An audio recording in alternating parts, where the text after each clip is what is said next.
श्री शुकदेव जी महाराज ने सम्राट कर्मयोगी परीक्षित को श्री ऋषभदेव जी के विषय में बताया। ऋषभदेव कौन थे? एक राजा थे, लेकिन जीवन के अंतिम क्षणों में श्री ऋषभदेव जी महाराज ने वैराग्य धारण कर लिया। सब कुछ छोड़ दिया, माता पिता को, बच्चों को, पत्नी को, प्रजा को, राज्य को, सब छोड़ छाड़ के बैरागी बन गए। कम से कम चीजों में जीवन यापन करने वाले, एकांत में रहने वाले। और देखिए, व्यक्ति को ज्यादा से ज्यादा एकांत में ही समय व्यतीत करना चाहिए। पर ध्यान रखिएगा, यहां पर एकांत का अर्थ ये नहीं है कि हम मनमौजी हो जाएं। एकांत में तो है जो करना वो करो। यहां एकांत का मतलब मनमौजी होने से नहीं है। यहां पर एकांत से तात्पर्य है, यहां पर एकांत से मतलब है कि जब हम ज्यादा किसी से मिलेंगे नहीं, किसी से बातें नहीं करेंगे, तो ना किसी की निंदा होगी, ना किसी को अपशब्द कहेंगे, ना झूठ बोलेंगे, ना किसी पर क्रोध करेंगे। ज्यादा से ज्यादा हम भजन करेंगे। इसलिए देखिए, जो बहुत बड़े बड़े संत होते हैं, ऋषि मुनि होते हैं, वो बहुत ज्यादा भीड़ भाड़ में नहीं रहते। वो चले जाते हैं एकांत हिमालय पे कहीं गुफा में बैठ के तप करने। ना किसी से मिलना, ना बोलना, ना क्रोध करना, ना गालियां, ना अपशब्द, कुछ भी नहीं, एकांत, केवल भजन। अब तो ऐसे ही हो गए श्री ऋषभदेव जी महाराज। बैरागी हो गए, एकांत में जीवन व्यतीत करने लगे। किसी ने भोजन करा दिया तो कर लिया, राजा थे, लेकिन हो कैसे गए? भोजन करा दिया तो कर लिया, नहीं तो खुद से नहीं करना। वस्त्र किसी ने कह दिया पहन लो तो पहन लिए, नहीं तो जैसे हैं वैसे ही घूम रहे हैं। किसी ने कहा बाल संवार लो तो संवार लिए, नहीं तो बाल बिखरे हैं। अंधे नहीं है, गूंगे नहीं है, बहरे नहीं है, पागल भी नहीं है, लेकिन इन सब की तरह काम करते हैं। ऐसे बने रहते हैं मानो अंधे भी हों, बहरे भी हों, गूंगे भी हों। ऐसे, ना किसी को सुनना, ना किसी को देखना, ना किसी से बोलना, बस मस्ती में भगवन नाम संकीर्तन, भगवन नाम संकीर्तन करते रहना। ऐसे श्री ऋषभदेव जी महाराज, और ऐसे श्री ऋषभदेव जी महाराज के 100 पुत्र हुए। भागवत जी में वर्णन मिलता है कितने पुत्र हुए? 100।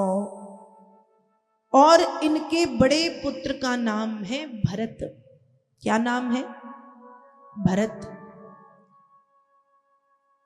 जीवन के अंतिम क्षणों में अपने बड़े पुत्र, ज्येष्ठ पुत्र भरत को राज्य सिंहासन सौंप दिया। और एक दिन श्री ऋषभदेव जी महाराज ने अपने पुत्रों को, अपने प्रजाजनों को बड़ा सुंदर ज्ञान का उपदेश दिया और कहा, नायम देहो देह भाजां लोके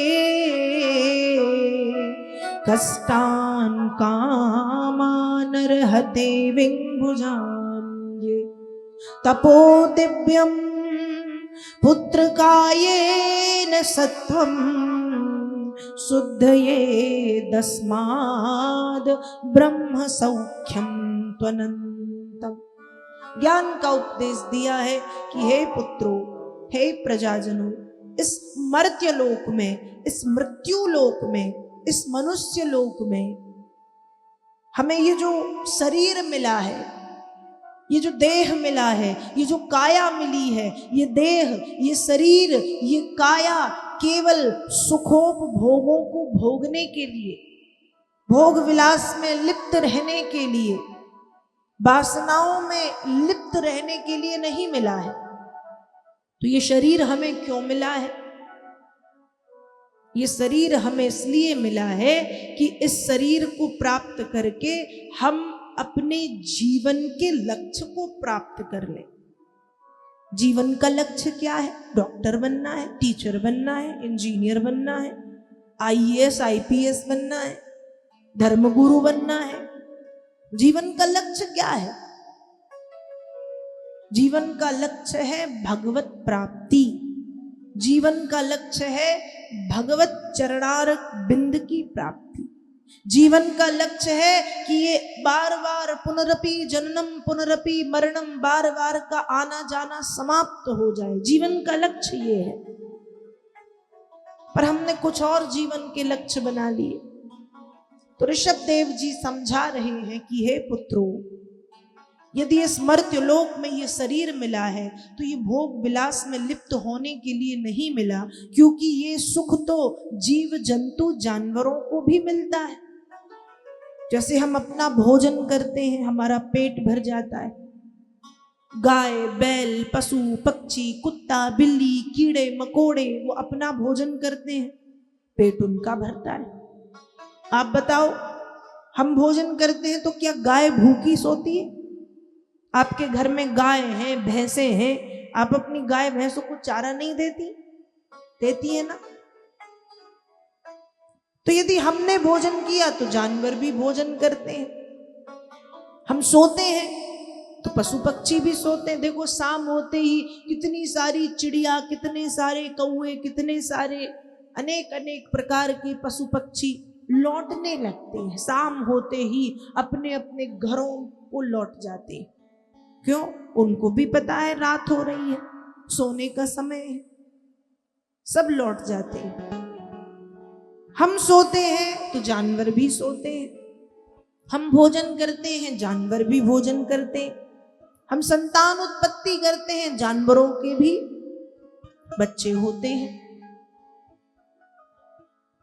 तो ऐसा कौन सा कर्म है जो हम नहीं करते और जानवर करते हैं, जो जानवर नहीं करते और हम करते हैं? हमने खाया उन्होंने खाया, हम सोए वे सोए, हमारी संतान तो उनके भी बच्चे। कोई अंतर है? बोलो जल्दी। हम में और जानवरों में कोई अंतर है भैया? कोई अंतर नहीं। आहार निद्रा भय मैथुनम चो सामान्य में तद पशुभिर नराणाम। हम में और जानवरों में कोई अंतर नहीं। आहार निद्रा भय और मैथुन, ये चार चीजें जो सामान्य सी बातें हैं, ये हम में भी है और जानवरों में भी है। आहार भोजन, निद्रा नींद, भय। हमें सर्प से बिच्छू से काकरोच से भी डर लगता है लोगों को, तो छिपकली से भी डर लगता है कई लोगों को। तो कहा हम भोजन करते हैं वे भी करते हैं, हम सोते हैं उनको भी नींद आती है। हमें डर जानवरों से लगता है, जानवरों को डर हमसे लगता है। हम संतान उत्पत्ति करते हैं, जानवरों के भी बच्चे, तो फर्क कहाँ है? आहार निद्रा भय मैथुनम च सामान्य में तत्पशुभिर नराणाम। अंतर कुछ नहीं। अंतर सिर्फ एक है कि मनुष्य धर्मवान है, धर्म को जानता है, और जो पशु पक्षी हैं वो धर्म से विहीन है, वो धर्म से हीन है, वो धर्म को नहीं जानते, वो धर्म को नहीं समझते, इसलिए वो जानवर हैं और हम मनुष्य हैं। तो ऋषभ देव जी ने अपने पुत्रों से कहा कि ये जो संसार के भौतिक सुख हैं, ये मनुष्य के साथ साथ कुत्ते बिल्ली गाय बैल चिड़िया कौआ कीड़े मकोड़े सबको मिलते। तो बच्चों, ऐसे सुख को प्राप्त करने का प्रयत्न करो जिस सुख का कभी अंत नहीं होता, जिसे हम अनंत कहते हैं, जिसे हम ब्रह्म सुख कहते हैं, जिसे हम ब्रह्मानंद कहते हैं, जिसका कोई अंत नहीं है। इस सुख का अंत नहीं है। संसार के भौतिक सुखों का एक जगह जाकर के अंत है, एक सीमा है, एक समय है, एक निर्धारित समय है। लेकिन भगवान नाम की कोई सीमा नहीं और कोई निश्चित समय नहीं। आनंद ही आनंद, परमानंद ही परमानंद। एक बार जो इस ब्रह्म सुख में डूब जाता है, इस तरह से समझाया कि तपस्या करो, तपो दिव्यम पुत्र कायेन सत्वम शुद्धये दस्मात् ब्रह्म सौख्यम त्वनंतम।